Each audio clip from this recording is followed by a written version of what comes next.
اس سے پہلے ہمارے تین اکابر حضرت علامہ رضوان نقشبندی صاحب، مفتی اعظم پاکستان پروفیسر مفتی منیب الرحمان صاحب، اور استاد الاساتذہ والعلماء حضرت علامہ مفتی ندیم احمد پاٹی صاحب گفتگو فرما چکے ہیں، اور میں سمجھتا ہوں کہ ان اکابر کی گفتگو کے بعد مزید گنجائش نہیں ہے کہ میں بھی کچھ عرض کروں، کیونکہ اگر ان اکابر کے بند و نصائح پر ہم عمل کر لیں تو انشاءاللہ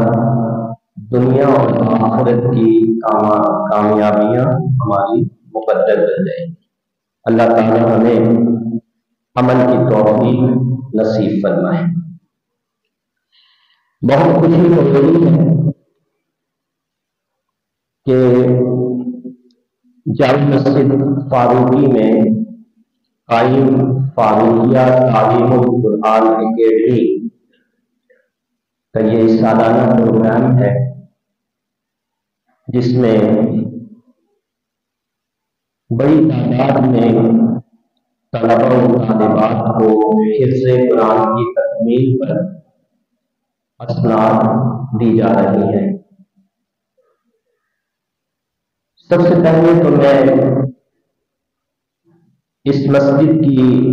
انتظامیہ بلا تخصیص نام سب کو مبارکباد پیش کرتا ہوں کہ جن کی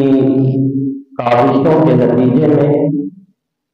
اس مسجد کے ساتھ ایک ایسا ادارہ قائم ہے کہ جس میں علاقے کے گرد و نواح کے بچوں کو قرآن مجید و قرآن حمید کی تعلیم کے ساتھ عصری علوم سے بھی آشنا اور روشناس کرایا جا رہا ہے۔ اس حوالے سے جو محلے کے لوگ ہیں انہیں بھی میں خراج تحسین پیش کرتا ہوں، جن کا تعاون انتظامیہ کے ساتھ ہے۔ چونکہ میں کچھ عرصے 3.5 سال کموبیش اس مسجد میں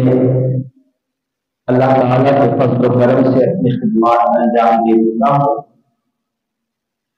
تو ان 3.5 سال میں میرے سامنے بہت سارے معاملات ہوئے، میں نے دیکھے ترقی کے جو مراحل ہیں ان کا میں نے اپنی کھلی آنکھوں سے جو ہے مشاہدہ کیا۔ تو موجودہ انتظامیہ ہے وہ سب قابل تعریف ہیں، لیکن کچھ ایسے لوگ بھی ہیں انتظامیہ میں جو آج اس دنیا میں موجود نہیں۔ میری مراد جناب الطاف بابا، میری مراد جناب ابراہیم پندہ صاحب، اور کچھ کے اگر نام یاد نہیں تو میں معذرت ہوں، ان کو بھی میں خراج تحسین بھی پیش کرتا ہوں، اور سب کے لیے اللہ رب العزت کی بارگاہ میں دعائیں مغفرت بھی کرتا ہوں کہ اللہ تعالیٰ ان کو درجات کی بلندی عطا فرمائے، کہ ان کی کاوشوں کی وجہ سے اس ادارے کو خاص طور سے الطاف بابا انہوں نے اس ادارے کو ریگولرائز کرانے میں بہت بڑا کردار ہے۔ جب میں 2012 میں آیا تو ادارہ پہلے سے قائم تھا ماشاءاللہ، اس سے پہلے جن لوگوں نے کام کیا وہ بھی قابل تعریف ہے، لیکن اس وقت ایک ایشو یہ تھا کہ یہ جو بچے یہاں تعلیم حاصل کر رہے تھے ان میں سے اکثر کا بے فارم نہیں تھا۔ تو میں نے عرض کیا انتظامیہ کو کہ یہ جو بے فارم نہیں ہونے کی وجہ سے 8ویں کلاس تک تو معاملہ صحیح چلے گا، لیکن جب ہم 9th کلاس میں ان کا داخلہ بھیجیں گے تو اس وقت ایشو آ جائے گا، ان کا داخلہ نہیں جائے گا۔ گویا کہ 7-8 سال جو ہم بچوں کو تعلیم دیں گے، ان پر جو اخراجات برداشت کریں گے، 9th کلاس میں جا کر ہماری ساری محنت ضائع ہو جائے گی۔ تو میں نے کہا کہ بھائی اس طرح یہ ادارہ نہیں چلے، ان بچوں کا بے فارم ہونا ضروری ہے، اس کے بغیر کوئی چارہ کار نہیں۔ تو الحمدللہ انتظامیہ نے ساتھ دیا اور ہم نے بچوں کے والدین کو 1 ماہ کا وقت دیا کہ 1 ماہ کے اندر اگر آپ نے فارم جمع کرا دیا تو ٹھیک ہے، ورنہ پھر آپ کے بچے کو ہم تعلیم نہیں دے سکتے۔ اب ایک بھونچال سی آ گئی ہے۔ اس وقت الطاف بابا نے اپنے اختیارات کو استعمال کرتے ہوئے بہت بڑا کردار ادا کیا، اور ان بچوں میں سے کچھ ایسے بھی تھے جن کے والدین کے شناختی کارڈ تک نہیں بنے۔ اب کیونکہ ہم نے ایک اصولی فیصلہ کر لیا تو پھر الطاف صاحب مرحوم نے اپنے اصل اصول کو استعمال کرتے ہوئے نہ صرف بچوں کے والدین کے شناختی کارڈ بنائے ہیں، بلکہ ان بچوں کا بے فارم بھی بن گیا اور بچے ریگولرائز ہو گئے۔ تو الحمدللہ آج اس ادارے میں جو بچے تعلیم حاصل کر رہے ہیں وہ باقاعدہ اس ادارے کے تحت میٹرک کا امتحان بھی دے رہے ہیں۔ میرے جانے کے بعد پھر ماشاء اللہ میں دیکھتا ہوں علامہ مفتی عقیل صاحب نے اور ان کی پوری ٹیم نے، جس میں قاری وحید صاحب ہے، قاری رضوان صاحب ہیں، اسی طرح ان کے ساتھ کام کرنے والوں میں قاری ولی اللہ صاحب ہے جنہوں نے ان بچوں کو خاص طور پر حفظ قرآن کروایا، قاری ارشاد صاحب ہیں۔ اور پھر دیکھیں کہ کتنی اچھی بات ہے کہ 2015 کے بعد اس ادارے میں باقاعدہ رات کے وقت درس نظامی کی کلاسز کا بھی آغاز کیا گیا ماشاء اللہ، اور طالبات کے لیے بھی، نہ صرف طلبا کے لیے بلکہ طالبات کے لیے بھی، جس میں میں سمجھتا ہوں کہ جو اساتذہ کرام تعلیم دے رہے ہیں وہ اپنے شعبے کے ماہرین میں سے ہیں۔ میری مراد مولانا عبد محمد صاحب، مولانا وقاص سنگل صاحب جو کہ انوار القرآن سے فارغ تحصیل ہیں۔ تو بحیثیت مجموعی یہ ادارہ اس مستحکم اور مضبوط بنیادوں پر قائم ہے، نہ صرف انتظامی اعتبار سے بلکہ شعبہ تدریس کے اعتبار سے بھی، اور سب سے بڑا جو اعزاز آپ لوگوں کو جو حاصل ہے کہ اس ادارے اور مسجد کے معاملات کی سرپرستی مفتی اعظم پاکستان پروفیسر مفتی منیب الرحمان دامت برکاتہ العالیہ فرما رہے ہیں۔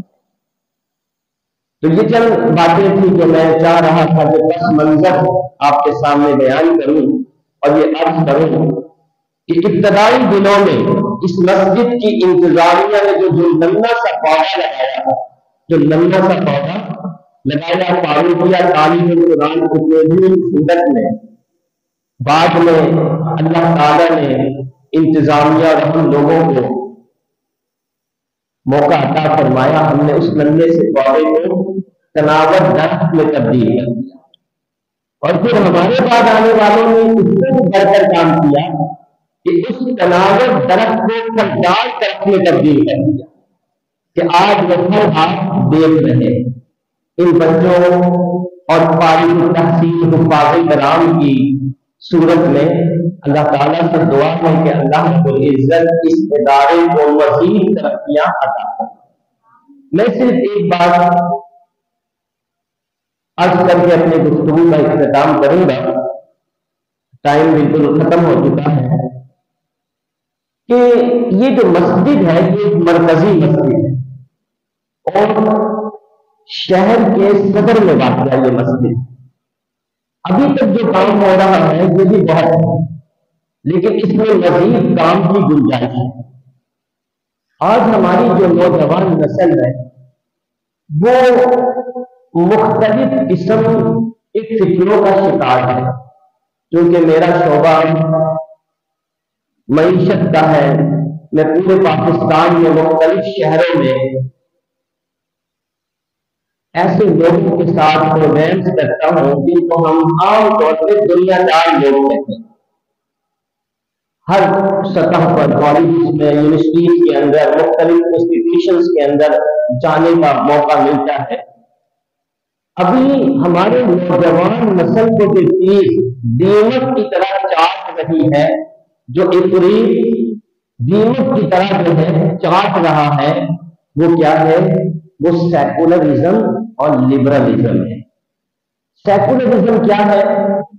یہ ہے کہ دین اور دنیا دو الگ چیزیں ہیں۔ دین اور دنیا دو الگ چیزیں ہیں۔ مذہب کو، دین کو ایک سیپریٹ اینٹیٹی کے طور پر سیکولرزم کے اندر قبول کیا گیا۔ ان کا نظریہ یہ ہے کہ دین صرف چند ریچولز کا نام ہے، چند عبادات کا نام ہے۔ آپ 5 وقت کی نماز پڑھ لیں، آپ روزہ رکھ لیں، اگر اللہ نے توفیق دی ہے تو آپ حج کر لیں، اور ان معاملات کو کر لیں تو آپ مذہبی طور پر ٹھیک۔ لیکن دین جو ہے سیاست، دین میں سیاست کی کوئی گنجائش نہیں، اور ہماری سوچ بھی ہے، ہماری سوچ یہ ہے دین میں معیشت کی کوئی گنجائش نہیں۔ دین کے اندر زندگی کا جو دیگر سسٹمز ہیں ان کی کوئی گنجائش نہیں۔ یہ ایک سیپریٹ اینٹیٹی، ایک الگ چیز ہے، لہذا معیشت میں دین کی بات نہیں ہو سکتی، معیشت کی سیاست کے اندر دین کی بات نہیں ہو سکتی، زندگی کے دیگر سسٹمز کے اندر دین کی بات نہیں ہو سکتی۔ یہ دو الگ الگ چیزیں ہیں، اور الگ الگ کے طور پر سیکولرزم کے اندر تبدیل کر دیا گیا۔ آج ہمارے نوجوانوں کے ذہن میں یہ زہر گھول دیا گیا، لیکن جب ہم قرآن مجید قرآن حمید کی بات کرتے ہیں تو قرآن مجید تو نام ہی جو ہے، دین جو ہے نام ہی اپنی زندگی میں تمام قسم کے سسٹمز کو اپلائی کر لیتا ہے۔ دین اور دنیا کے معاملات جدا جدا نہیں ہے، جیسا کہ مفتی اعظم پاکستان ابھی فرما کر گئے ہیں کہ دینی تعلیم اور دنیاوی تعلیم یہ ہماری تقسیم ہے۔ اصل مسئلہ یہ ہے کہ آپ کی نیت کے اندر اخلاص ہے تو آپ دنیاوی علوم کو بھی حاصل کریں گے تو وہ دینی جو ہے علوم میں شمار ہونے ہیں۔ تو یہاں اس طرح کی بات جس کو ہم لبرلزم کہتے ہیں، اب لبرلزم اس سے بھی بڑا ہے، ایک ایسا عفریت ہے کہ جو سیکولرزم سے بھی زیادہ ہمیں کھوکھلا کر رہا ہے۔ سیکولرزم میں کسی نہ کسی سطح پر دین کو، مذہب کو قبول کر دیا گیا، اگرچہ عبادات، ریچولز کی حد تک، لیکن جب ہم لبرلزم کی بات کرتے ہیں تو کہتے ہیں کوئی دین نہیں ہے، کوئی مذہب نہیں ہے، یہ زندگی بس ایسی ہی ہے، کچھ کھانے پینے موج رانے، یہ دنیا آنی جانی ہے۔ یہ سبق، یہ بنیادی طور پر لبرلزم کا سبق ہے۔ اگر آپ غور کریں تو کیا یہ سبق آج ہمارے بچوں کو نہیں پڑھایا جا رہا ہے؟ کیا گاڑیوں میں، مختلف جگہوں میں یہی گانا بجا کر بچوں کے ذہن کے اندر یہ بات نہیں ڈالی جا رہی یہی زندگی ہے؟ حالانکہ ایک مسلمان کی حیثیت سے یہ زندگی کہاں ہے؟ یہ تو ختم ہونے والی زندگی ہے۔ حقیقی زندگی تو وہ ہے جو آنکھوں کے بند ہونے کے بعد آئے۔ اس لیے میں چاہوں گا جو ہماری انتظامیہ تشریف فرما ہے، ہمارے حضرت علامہ مفتی عقیل صاحب جو کہ پرنسپل ہے اس ادارے کے، تشریف فرما ہے، آپ لوگ کچھ اس طرح کے بھی پروگرامز کا انعقاد کریں، کچھ سیمینارز کریں، کچھ ورک شاپس کریں۔ وہ کہتے ہیں نا کہ کبوتر با کبوتر، باز با باز، بلند ہم جنس راہ ہم جنس پرواز، مولانا روم رحمۃ اللہ علیہ نے فرمایا کہ آپ کبوتر کے ساتھ کبوتر بن جائیں، باز کے ساتھ باز بن جائیں، تو آپ اسی پیٹرن پر، جس پیٹرن پہ ہماری نوجوان نسل تعلیم لینا چاہتی ہے، بنیادوں کو نہیں بدلنا ہے لیکن طریقہ کار کو آپ بدل دیں۔ کبوتر کے ساتھ کبوتر بن جائے، باز کے ساتھ باز بن جائے، لیکن بنیادیں وہی رہیں۔ آپ ان کے لیے کچھ ایسے پروگرامز کریں جو ان بچوں کے علاوہ جو ہمارے میٹرک سے اوپر کے جو ان سوسائٹیز کے ان علاقوں کے بچے ہیں، ان کو بھی آپ اس طرف مائل کریں، ان کے لیے پروگرامز کریں، ان کو جو ہے بلائیں، لبرلزم، سیکولرزم، سوشلزم، کیپٹلزم، ان کے بارے میں بتائیں کہ ہمارا دین کیا ہے، اور جو ہے دین کا ان کے ساتھ ایک بڑا گہرا تعلق ہے۔ سیاست سے ہم نے دین کو نکالا تو ڈاکٹر اقبال فرماتے ہیں کہ جدا ہو دین سیاست سے تو رہ جاتی ہے چنگیزی، تو آج ہم چنگیزیت کو اپنی کھلی آنکھوں سے دیکھ رہے ہیں۔ میں اگین آپ تمام انتظامیہ کو دل کی اتھا گہرائیوں سے مبارکباد پیش کرتا ہوں کہ آپ لوگوں نے اتنا اچھا ادارہ قائم کیا، گرد و نواح کے غریب علاقوں کے بچے آ کر یہاں پر جو ہے ایک اچھے ماحول میں پڑھ رہے ہیں۔ اللہ تعالیٰ اس ادارے کو مزید ترقیاں عطا فرمائے۔ وما علینا